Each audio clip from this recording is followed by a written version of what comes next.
má digestão, arrotos, refluxos, gases, distensão abdominal. Esses podem ser sintomas da SIBO, que é o supercrescimento bacteriano no intestino delgado. Eu sou a Lana Mello, nutricionista de saúde gastrointestinal, e se você se interessa por assuntos como esse, já se inscreve aqui no canal, assim você não perde nenhum conteúdo. Disbiose é quando há um desequilíbrio de micro-organismos no intestino. No caso da SIBO, a gente está falando de um desequilíbrio que acontece no intestino delgado. Outro tipo de disbiose que existe acontece no intestino grosso, que fica mais para o final do sistema digestivo. O intestino delgado ele fica logo depois do nosso estômago. É por isso que esses sintomas que eu citei no início do vídeo, a distensão abdominal, os gases principalmente, eles podem vir logo após uma refeição, e principalmente refeições maiores, como almoço e jantar. Esse estufamento abdominal ele pode vir logo depois do estômago. Algumas pessoas até falam que é estômago alto, né? Porque é uma região que é muito próxima mesmo do estômago. São gases que podem fazer barulho, você ouvir mesmo de fora, parecendo que tem uma certa movimentação. Esse excesso de bactérias no lugar errado, ele pode causar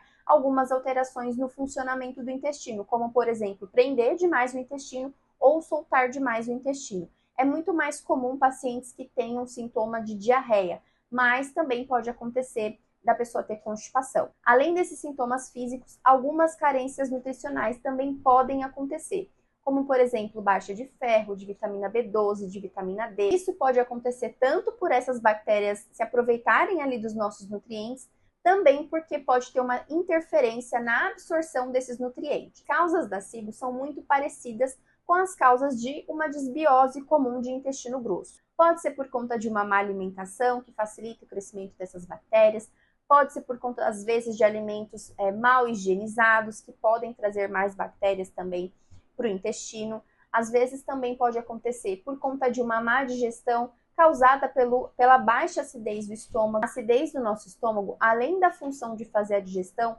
tem a função também de fazer asepsia. Então, se eu não produzo ácido suficiente, algumas bactérias, bactérias em excesso podem passar para essa região do intestino. Então, além de não conseguir fazer uma boa digestão dos alimentos, eu posso deixar passar bactérias que não deveriam ali para o intestino delgado. O ácido tem essa função de barrar também algumas bactérias, de fazer essa asepsia. Também pode acabar causando um desequilíbrio de microbiota e facilitando o crescimento exagerado de bactérias nessa região do intestino delgado. A pessoa com SIBO também tem uma maior sensibilidade a alguns alimentos específicos, como alimentos que são ricos em FODMAPs.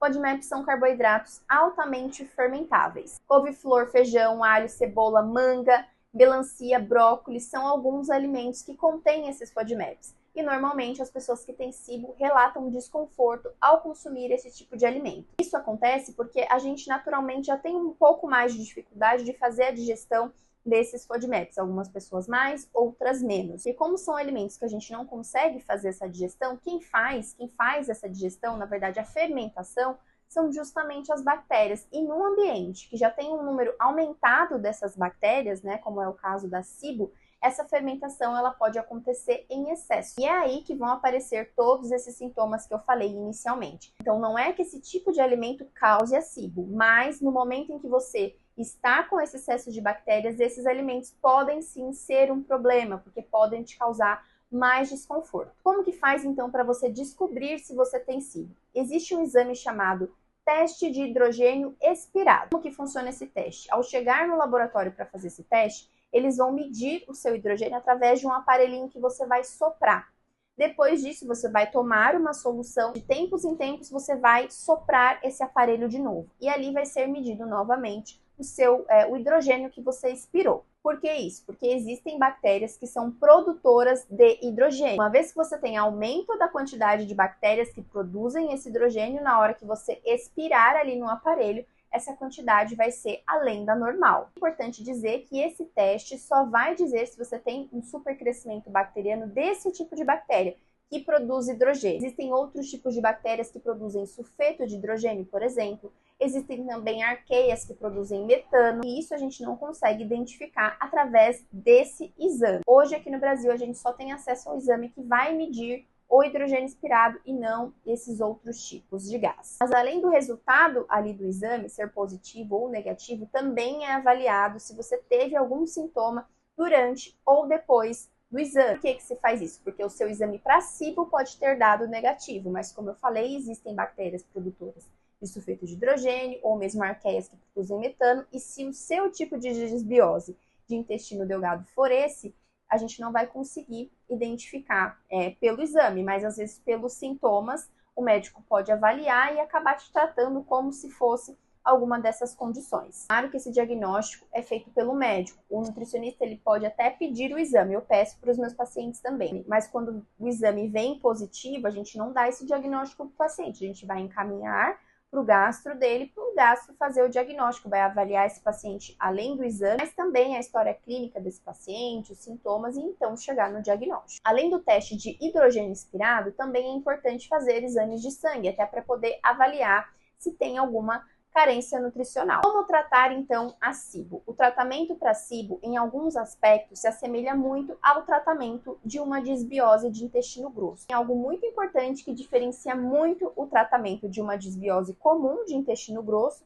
para uma disbiose de intestino delgado, a SIBO. O fator importante é o tratamento com antibiótico, e é um antibiótico bem específico para tratar SIBO. Claro que o médico, que vai fazer a indicação do uso desse antibiótico. É importante saber que o tratamento para SIBO ele não para no uso de antibiótico. Eu já atendi diversos pacientes que fizeram o teste, deu positivo, fizeram tratamento com antibiótico e não tiveram melhora. Melhoraram por um tempo e depois essa SIBO voltou. Junto com o tratamento de antibiótico, você precisa fazer outras coisas importantes. E uma delas é o uso de antimicrobianos. Eu gosto muito de usar a própolis, orégano, existem outros também, mas eu costumo utilizar bastante esses dois. Essa é uma das estratégias para evitar que essa SIBO volte a surgir. Mas além disso, também é preciso atuar na causa dessa SIBO. Então não é só tratar esse sintoma, esse desconforto que você sente, mas o porquê que isso está acontecendo. Eu dei o exemplo da causa ser, por exemplo, uma hipocloridria, ou seja, essa baixa acidez.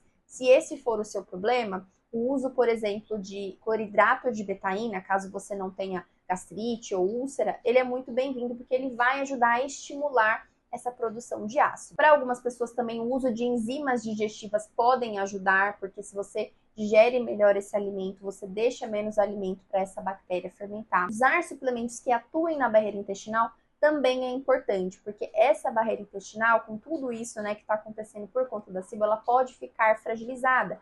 E isso, além desses sintomas acontecerem por conta da SIBO, você também pode acabar desenvolvendo sensibilidades alimentares se essa barreira intestinal estiver muito fragilizada. E isso pode acontecer por conta desse excesso, principalmente desse excesso de gases gerados quando você tem SIBO. O uso da glutamina, algumas vitaminas, o zinco também, por isso que é importante pedir o exame e ver se essa quantidade de zinco está o suficiente, está o ideal, senão a gente precisa fazer a suplementação, porque tudo isso vai ajudar a manter essa integridade de barreira. Nós temos sim uma permeabilidade no intestino, que deve acontecer, porque por ali vão passar substâncias boas para nós, principalmente a absorção de nutrientes, porém, quando esses espaços começam a ficar maiores do que eles deveriam, outras coisas que também não deveriam começam a passar por ali, e você pode acabar tendo sensibilidades alimentares, isso pode se refletir não só na sua função intestinal, mas também extraintestinal. Então, isso a gente também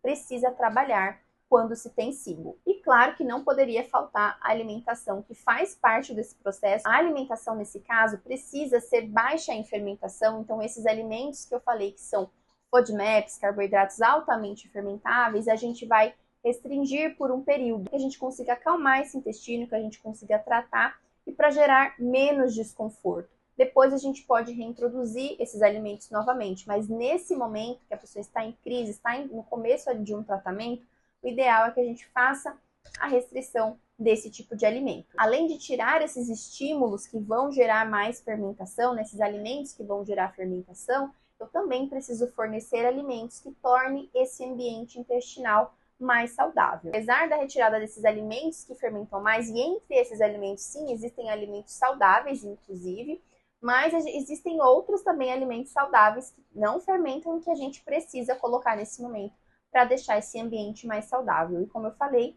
depois, passada toda essa fase, a gente pode fazer uma reintrodução com esses alimentos que fermentam mais e que foram retirados ali inicialmente. Já tinha ouvido falar desse tipo de disbiose? Você já teve SIBO ou tem? Coloca aqui nos comentários. Se você gostou desse vídeo, gostou dessas informações, não esquece de deixar o seu like, assim você me ajuda a entender quais assuntos são mais interessantes trazer aqui para o canal. Um beijo e até o próximo vídeo.